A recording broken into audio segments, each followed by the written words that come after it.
Hi everybody. I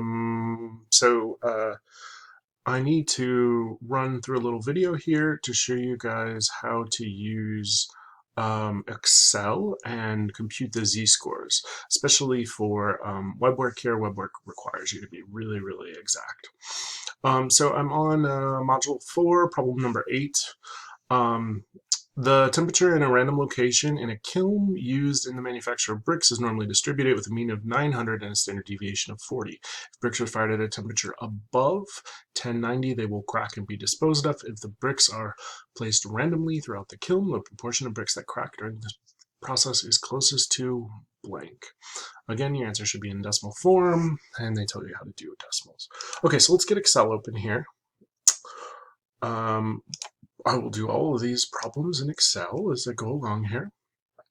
So trying to get my screen looking good. There we go. Okay. So we're told that we have a mean of 900 and we have a standard deviation. I didn't spell that right. I'm moving on.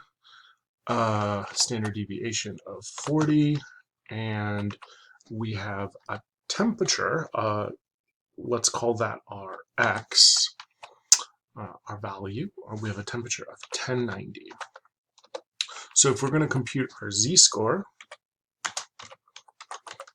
what we'll have to do is our z-score is the data minus the mean, and then all divided by the standard deviation. So I want you to look at that formula carefully that I did there. Notice the parentheses, those are important. You gotta do the subtraction of the data and the mean first. We get a positive z-score. Of course, it's only gonna crack when you're above that mean temperature. Okay, so the z-score is easy. That's not the hard part here. The hard part is the probability. That's why I'm really doing this video. So the probability we're going to compute by, this is what I really needed Excel for, by using the norm dot dist. So, oops, norm, let me do that again. Norm dot dist, I hit tab there. And I'm going to do this exactly using the z. When I use the z, the mean is 0 and the standard deviation is 1. And for our purposes here, we're always going to use true for the cumulative. I didn't explain what that is. It's because it's not terribly important. Notice here I get a probability of 0.99999%. You should be telling yourself, well, that can't be right. Not all of the bricks are cracking. Of course not. What I actually have to do is 1 minus that value.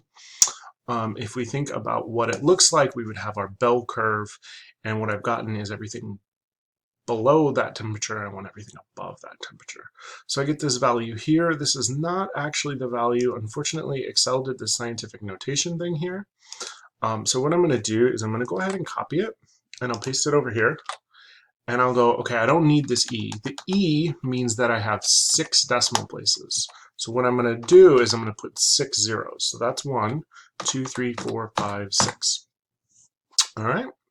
And I will submit my answer to Excel, to WeBWorK, and WeBWorK says, hey, look, you got it right. Notice WeBWorK will even put it in that same notation, except they use 10 to the negative 6.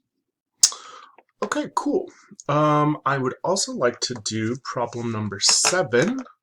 Oh, actually, let me show you one more thing here. I use norm.dist. But there's actually another formula that I could have used here. I could have also used norm.s.dist. So this formula only requires that you give it the z-score and you tell it that it's cumulative. Some people find that one easier, but again, I would have to do the 1 minus that value because I want the tail. You guys see that these match up perfectly because I want the tail greater than. Okay, I think I'm actually going to stop the video there and we'll call it good. I'm at 5 minutes.